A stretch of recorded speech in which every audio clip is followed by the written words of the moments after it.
Stories, Philippines, podcast.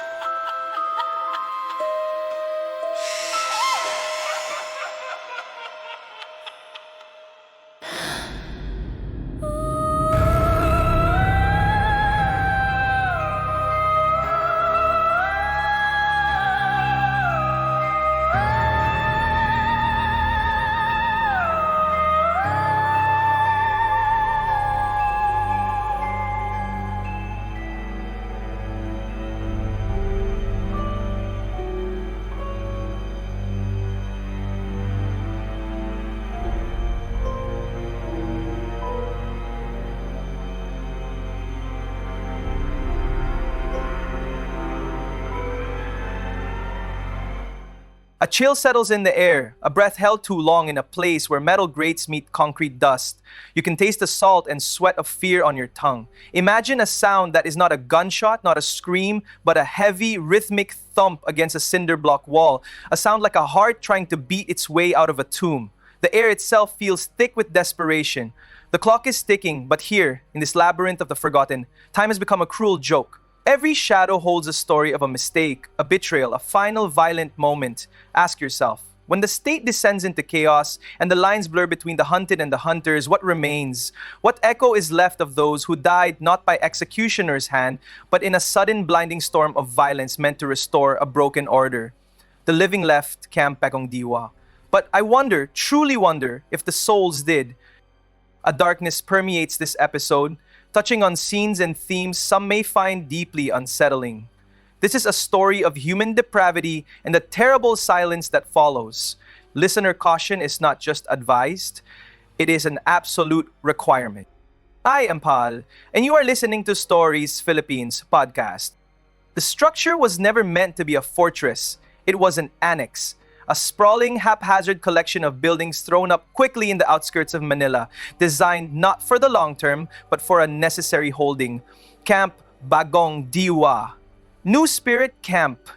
A name heavy with irony, because there was no new spirit here, only the old, festering rot of confinement and fear. It was built to hold not just the usual criminals of the streets, but those deemed to pose a threat to the very structure of the Republic, the high-value targets, the political dissidents, the terrorists. It was a pressure cooker designed to keep a lid on the boiling political and criminal underground of the Philippines. And in the year 2005, that pressure cooker exploded.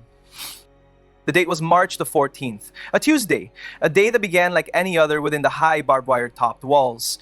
The light was harsh, the air was dry. Inside the Special Intensive Care Area, or SICA, were men who commanded headlines and incited fear simply by the mention of their names. Men like those from the Abu Sayyaf group, leaders, commanders, Gaddafi Janjalani, Galib Andang. These were not common street thugs, these were figures of regional and even international notoriety.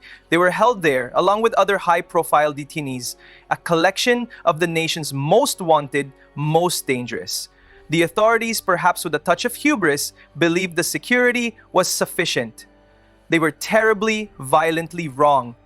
The uprising began with what seemed like a minor skirmish, a protest over living conditions or the confiscation of religious material, depending on which account you believe. But these men were master manipulators of chaos, hardened by years of jungle warfare and ideological fervor. What started as a protest quickly devolved into a seizure. They took hostages. High-ranking members of their group had prepared a cache of makeshift weapons, knives sharpened from spoons, shanks of wood, perhaps a smuggled firearm. They were fighting for freedom. They were fighting, they would claim, for their faith. But what they were truly fighting for was something much simpler and more terrifying: survival at any cost. The initial reports were chaotic, fragmented, guards injured, hostages taken. The outside world, for a brief, terrible moment, was forced to confront the reality that the state had lost control of its most dangerous men. The siege was on. Hours bled into days. Negotiators were sent in, men and women tasked with bridging a gap between order and fanaticism. a gap that often proved too wide to cross. They spoke of demands, of grievances. But beneath the rhetoric, the tension was tightening like a garrote wire around the neck of the entire compound. Consider the layout. The Sika was not a single building, but a complex of cells, common areas, and corridors, all designed to disorient and confine. The walls, dull gray and unforgiving, absorbed the sounds of daily life, leaving a pervasive silence that was only broken by the guards' routine movements. But now, that silence was shattered by the shouts, the metallic clatter, the sheer visceral fear radiating from the trapped officials and their captors. This feeling of dread, this sudden inversion of power, is a universal experience of prison riots. In the United States, in the 1971 Attica prison uprising, a similar wave of helplessness and brutal reprisal washed over New York. When the thin veneer of order is peeled back, the violence underneath is not just physical, it is spiritual. It is a blow to the national psyche. The government's response was swift and ultimately terrifyingly final. They could not afford a spectacle. They could not allow these internationally known terror leaders to escape. Failure was not an option. By the dawn of March the 15th, the decision had been made. There would be no more negotiation, only assault. The first sound was not a bang, but a mechanical grinding, the low roar of heavily armed vehicles approaching. Then came the gas, tear gas, CS gas, a blinding, choking cloud pumped into the air vents and under the doors. It was meant to disorient, to break the will of the men inside. But for the men of the Abu Sayyaf, men who had breathed the smoke of battle for decades, it was a challenge, it was a signal. The final battle had begun. The Special Action Force, the SAF, and other units moved in. They were the best the nation had. They were professionals, trained for moments of extreme risk. But inside, it was a close-quarters knife fight. A gruesome, desperate dance of death in the narrow confines of the prison hallways. Imagine the sheer terror, the thwack of a baton connecting with bone, the ragged, wet sound of a shiv sliding between ribs, the roar of a man whose world is ending in a cloud of dust and gas. The air must have been thick with the smell of unspent gunpowder, blood, and the metallic tang of fear. The battle lasted for hours. By the time the final all-clear signal was given, the compound was a charnel house. The official tally was grim. 22 inmates were dead, including Janjolani and Andang. One guard was also killed. The government claimed a necessary victory, a restoration of order. They spoke of the elimination of high-value targets, but the details that emerged in the following days painted a far more unsettling picture. Witnesses, both guards and surviving inmates, spoke in hushed tones of what happened after the organized assault gave way to the mop-up operation. They spoke of a violence that went beyond necessary force, of a vengeance, of an unofficial purge. The initial siege was the work of the inmates. The aftermath, the reports suggest, was the work of the state. There is a dark, recurring theme in world history. A chilling echo found in places from Latin American dirty wars to the Soviet gulags. When authority feels threatened, its response can become disproportionate, its methods unrestrained. The line between neutralizing a threat and enacting retribution becomes tragically violently blurred. In the narrow, smoke-filled corridors of Camp Bagong, Diwa, the distinction was lost entirely. We hear stories of how some inmates, allegedly those who had already surrendered or were wounded, were executed, not shot in the heat of battle, but dispatched with a cold, terrifying finality, the sound of a final single gunshot in a hallway that was otherwise quiet. This is the horror that truly lingers, the realization that the very force tasked with upholding the law became in that moment the instrument of extra-legal justice. The ghosts here are not the typical spirits of Filipino folklore, the manananggal or the tikbalang. They are the victims of a very human horror, the terrible, lingering question mark over a national tragedy. The bodies were removed, the walls were washed down, the broken glass was swept away, but a stain remained. It is an unseen stain, a psychic residue of extreme concentrated violence. In the folklore of the Philippines, and indeed in most spiritual traditions globally, a death that is sudden, unjust, or violent often creates a multo, a lost soul trapped between worlds. They are tethered by the sheer force of their unfinished business, their pain, their sudden unacceptable ending. If this is true, then Bagong Diwa must be saturated with these lost souls, the unintended collateral damage of a war fought within four walls. Think of the prison guards who were there, not just the ones who fought, but the ones who stood watch in the days and weeks after. They had to walk the same hallways, stare at the same walls that had witnessed such a terrifying breakdown of humanity. They had to smell the residual fear, the chemical tang of the cleaning agents that could never truly mask the scent of blood. The trauma does not just affect the victims, it infects the survivors. It lives in the memory of the officers who saw too much, of the medical staff who processed the damage, and of the remaining inmates who knew that what happened to the leaders could happen to any of them. This place, with its history of holding political prisoners and high-profile enemies of the state, was always a nexus of dark energy. Now it was a graveyard. The sheer weight of the collective fear and violence compressed into that tight space became a permanent part of its atmosphere.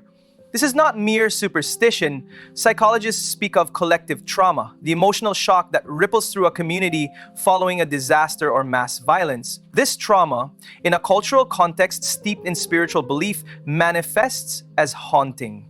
The building is not haunted by demons, it is haunted by memory and by the unforgiving nature of a quick, terrible end. It is a difficult thing to reconcile the need for security with the need for justice. On one hand, the state was dealing with mass murderers, terrorists whose hands were drenched in the blood of countless innocents. On the other hand, a civilized society is judged by how it treats even its worst offenders. The events of March the 15th force us to look into that darkness and ask if justice was served or if a greater, more unsettling kind of violence was simply substituted for a lesser one. The victims of the Abu Sayyaf and the victims of the prison assault are now, in a strange, terrible way, connected by the finality of death. We hear stories now, years later, whispers in the correctional community, reports of a sudden unexplained drop in temperature in certain hallways, the faint echoing sound of shouting, but when a guard rushes to the scene, there is only silence. The unsettling feeling of being watched when walking alone in the late hours of the night shift. These are the classic signs of a haunting. But perhaps they are not residual energy in the typical sense. Perhaps they are the physical manifestation of guilt of the heavy conscience of a nation that quietly accepted a brutal solution to a complex problem. Find show notes and support options in the description if you want to know more about the historical context and the official investigations that followed this terrible event. The human mind is a master interpreter of fear. In times of stress and trauma, our perception shifts. We are attuned to threat. A sudden shadow is not just a shadow, it is a lurker. A creak of the floor is not settling wood, it is a step. But what if the prison itself has become a giant receiver of these traumatic signals? It is a monument to the fear of confinement and the terror of ultimate power being unleashed. Every stone, every saldor is saturated. If you travel back in time to the 1930s or 1940s to the prisons in the United States, places like Alcatraz, you find similar tales of lingering presences after riots or executions. The violence leaves a signature. The difference here in the Philippines is the intense cultural belief that the Diwa, the spirit, is a tangible thing, a separate entity that can be lost, trapped, or left behind. The name of the camp itself, Bagong Diwa, New Spirit, feels like a deliberate mockery. There was no new spirit forged here, only the death of many old ones. In our continuous effort to document these shadows of the past, we rely on the experiences of those on the ground. Please, if you have a story that touches on these intense, real-world horrors or any aspect of Filipino folklore, submit your stories to our email, storiesphpodcast@gmail.com. Your anonymity is paramount. The story of Camp Bagong Diwa is a reminder that the most terrifying monsters are not the creatures of myth, but men. Men who turn on each other, men who use ideology to justify cruelty, and men who, in the name of order, commit acts of terrible, final violence. The siege ended on March the 15th. The bodies were buried.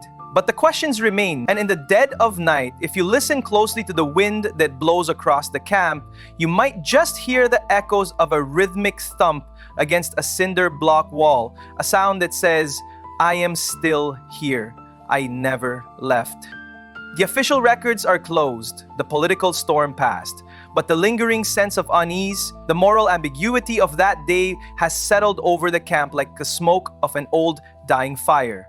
The fear of the criminal has been replaced by the fear of the state, a more insidious, pervasive terror. Access exclusive content on Patreon, where we delve deeper into the psychological and historical research that underpins these dark narratives. We explore the global parallels of state-sanctioned violence and the resulting collective trauma.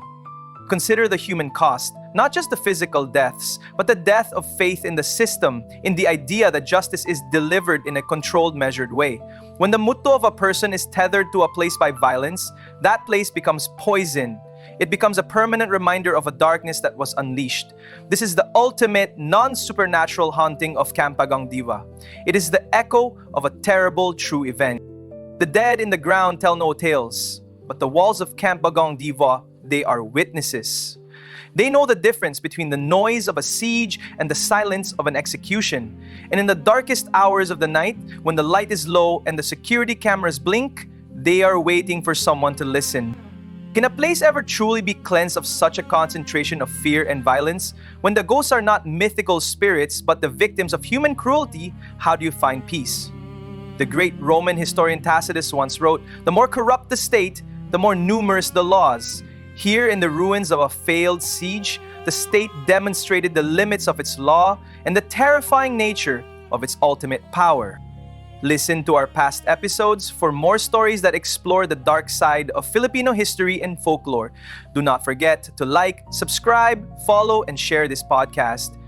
Support the podcast financially in ways you can find in the show notes. Thank you for listening. This is Paul, and you are listening to Stories Philippines Podcast. Good night!